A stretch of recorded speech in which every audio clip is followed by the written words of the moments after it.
Chris Smalls and the Amazon Labor Union step up and show us that there's a different way.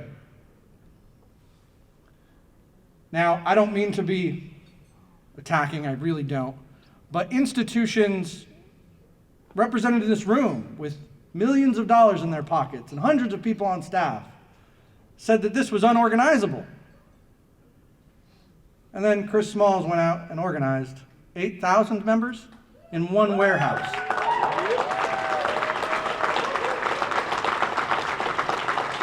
So I'm going to shut up because his team is showing us a new way, and I want to hear what he's doing, how he's doing it, and how we can learn from it. Chris, come on up.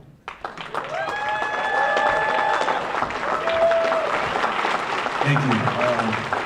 Thank you for having me, Rochester. It's been a pleasure. First time up here, upstate, all the way up this far. Been upstate, but not this far. I didn't know I had to catch a plane to Rochester until yesterday, but figured that out.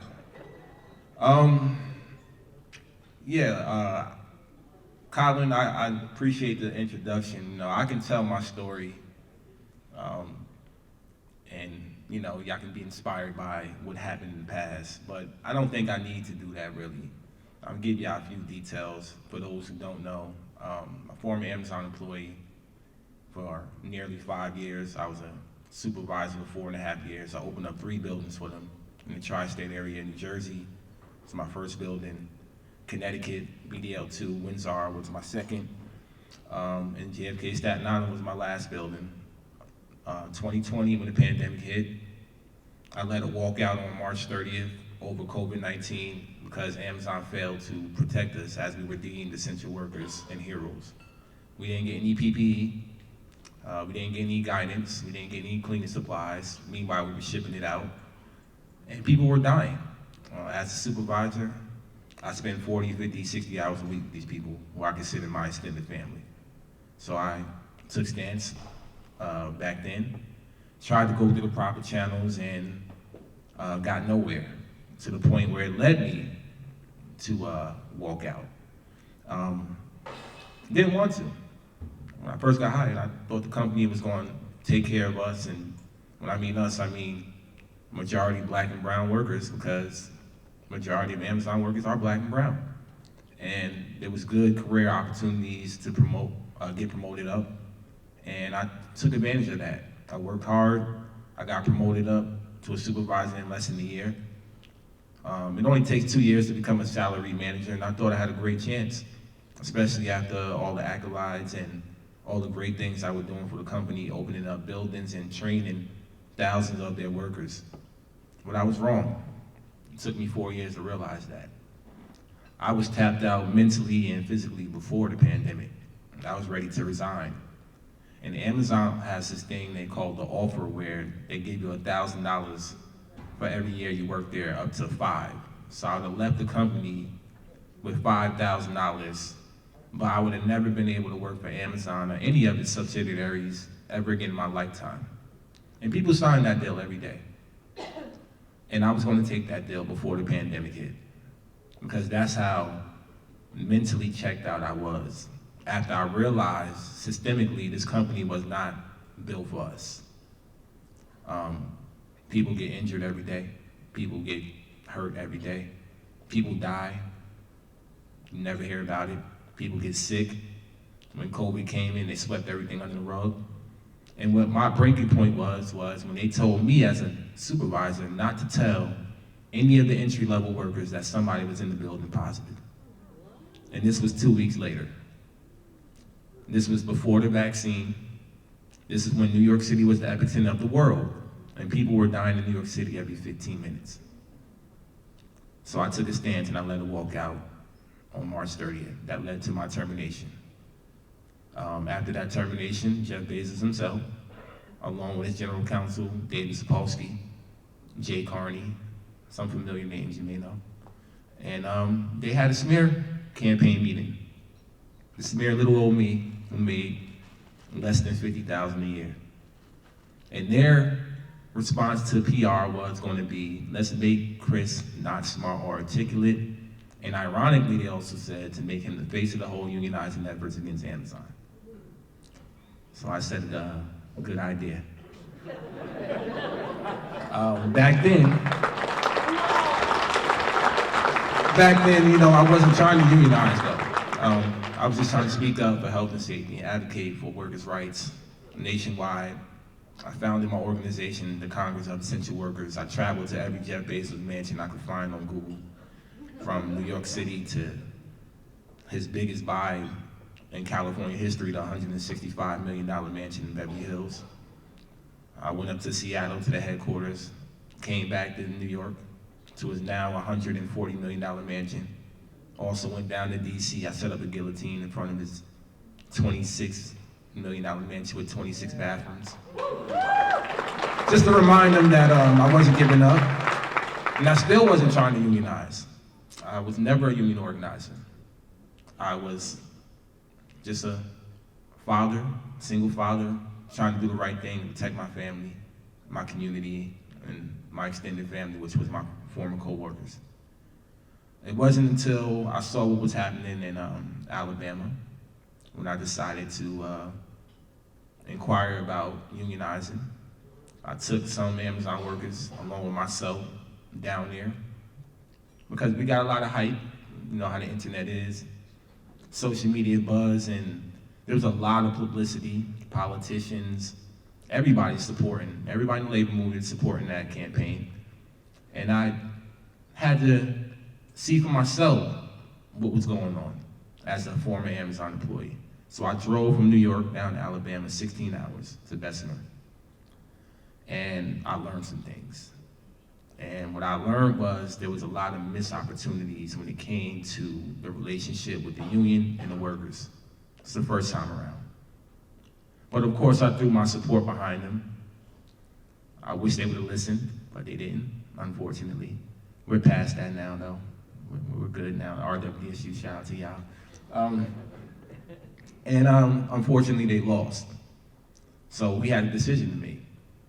Was we going to, join or affiliate with an established union or create our own? We decided to create our own because obviously we're all Amazon workers, whether you're former or current. Everybody in my union's an Amazon worker that knows the ins and outs of the company. We live these grievances. We live the reality of the warehouse. And we felt that we could do it best. Now, like Colin also mentioned, nobody believed in us. I started out with 4 tables and 2 chairs. No money, a GoFundMe, really no support politically,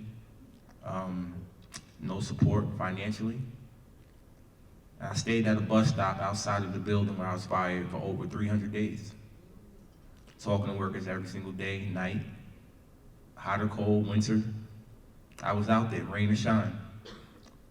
11 months of campaigning and being arrested, being accosted by Amazon, being demonized, putting our bodies on the line, people dying at the bus stop, literally. Woman hit by a car, swept under the rug, nobody hears about it. We had the visual for them. These things don't happen unless we organize. These stories, these workers' voices, you don't hear about them unless we organize. So, what I'm getting to is, we gotta remind ourselves why we're in the labor movement and what are we committing ourselves to. It's a long fight, it's a marathon, it's not a sprint.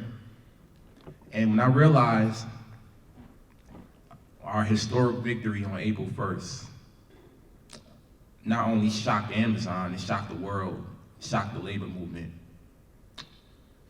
I realized that this moment in time, this is the beginning of a real revolution. When it comes to Starbucks workers, when it comes to Amazon workers, it comes to all the other industries that are popping up, from nurses to Trader Joe's to Apple to Google, to now I'm getting emails from Tesla workers, Elon's next. What we see now is a resurgence of the labor movement. But we still can't get lost in the celebration. You know, I love these events. I love recognizing the greats before me. I love learning the history of the labor movement in this country. But then at the same time, I'm sitting here and I'm a little worried that we're doing too much of that. Because it's a long fight and it's a long way to go. And it starts right now. The window of opportunity for all these great victories is closing, and closing fast. 2024 is around the corner. And if you think that this administration, who claims to be the most pro-union president in history, and I met the man, is going to save us, I'm sorry to tell you that you are sadly mistaken. I'm telling you that right now.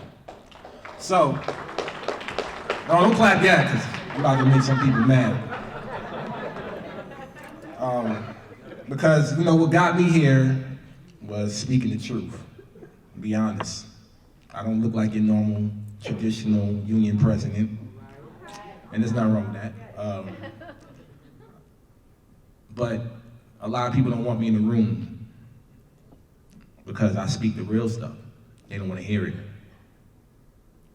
And I'm gonna tell you now, even your own president, Liz, we know she could be doing a lot more. And there's a huge disconnect when it comes to labor. Everybody screams solidarity and ride the wave when the wave is good. But then when that wave dies down, there's nobody around. 6 months. Here we are 6 months later after our victory. Let me tell you, when we won on April 1st, our bank account, we had $2.50 in our account. The New York Times, everybody, every newspaper in New York, in the country, had already written the title that we lost. They had to change it the morning of the vote when they realized we were going to win. That's how much doubt was in the labor movement. And that's sad. You know why? Because it's the workers. These are workers. No experience. I can tell you now, majority of the people in my union never been in a union before. Never even heard about it. I had to educate them. I've been in 2 unions. I was fortunate enough to be a Teamster. I was fortunate enough to be Unite here, working at the stadium for 5 years. And I left the union jobs to go to Amazon. So there's not only a disconnect in education in this country, there's a disconnect in labor in this country. And sometimes there's nothing wrong with calling out the union and holding the union accountable. And that's what people have to understand as well. So when we leave here today,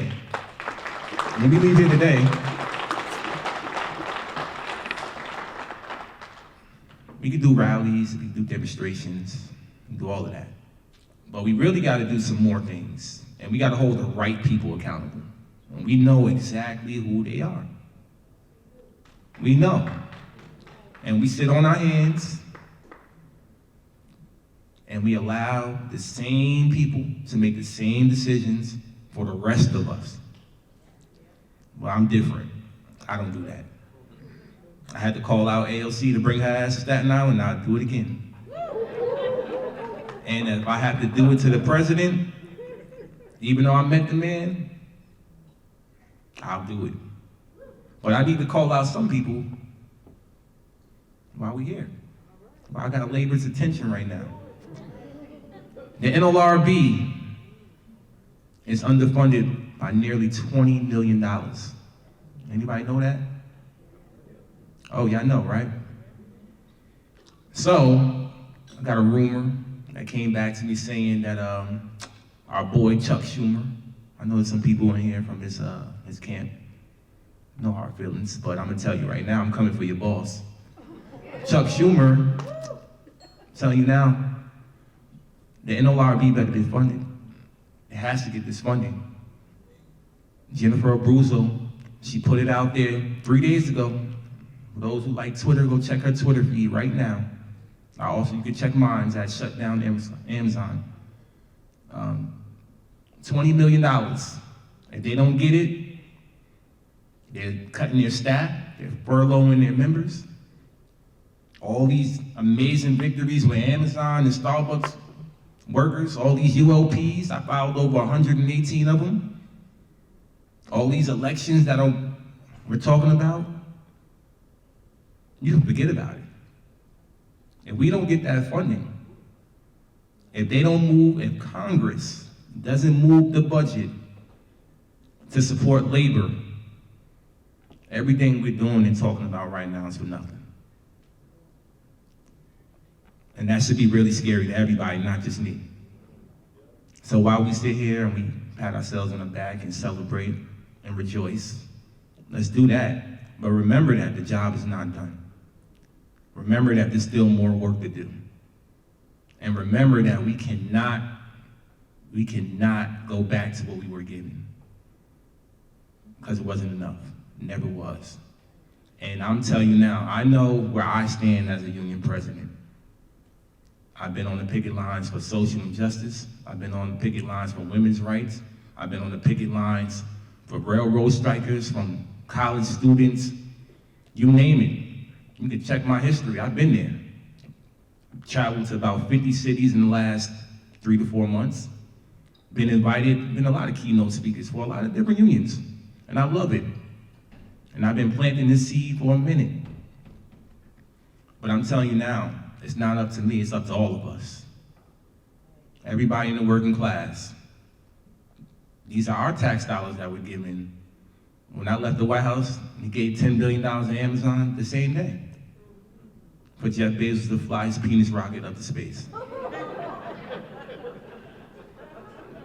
So everybody was like, Chris, why did you beat Joe Biden? He did this. I'm like, don't be mad at me. Those are your tax dollars. You should be mad too. I've been fired for 2.5 years. I ain't been paying tax. It's the truth. But on a serious note, labor, we cannot allow this window of opportunity to close. We just can't. I know everybody's inspired by the Amazon Labor Union, Starbucks workers, and I love to see what's going on with labor right now, but it's a very, very grave future right now. We can't even say what's going to happen in 2 years. And the clock is ticking. Railroad workers, I hope they do go on strike. That's what I said. They need to anyway, to remind the bosses, to remind them who has the power. A reminder. Continue to forget. And the same thing I say for anybody in this room, any industry, doesn't matter what you're in. The ultimate power is withholding our labor. Jeff Bezos, Elon, Mark Zuckerberg, Tim Cook, Howard Schultz, the list goes on and on. The time is now. So it's not really a call of action. It's a call to labor movement if you're in it. And I don't even like saying the word labor movement sometimes. I like to say the working class, because I think everybody's in the labor movement. You're a worker at the end of the day, whether you're employed or not. It's a call to the working class. This is your fight too. And we all need to stand up and fight back. Because when we fight back, we what? We win. When we fight back, we win. When we fight back, we win. Power to the people. Solidarity.